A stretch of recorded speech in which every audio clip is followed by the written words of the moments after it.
3 years na po kami magkakilala. Nag-start kami as best friends. Within the 2 years, naging kami po.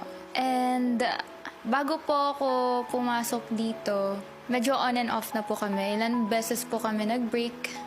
Nung birthday ko, which was a week before ako pumasok dito, nakipag-break na po talaga siya. Kasi ayaw niya po na pumasok po ako dito. Wala naman relasyon na perfecto. Pero gusto ko lang yung relasyon na nakakaintindi sa mga gusto kong gawin. May times po kasi, kuya, na nararamdaman ko na naho-hold back ako. Dahil sa relasyon namin, ramdam ko na ang dami kong kailangan i-let go or hindi gawin. Dahil masyado lang ako tutok sa kanya. And same din po para sa kanya. Ginawa niya din yun para sa akin.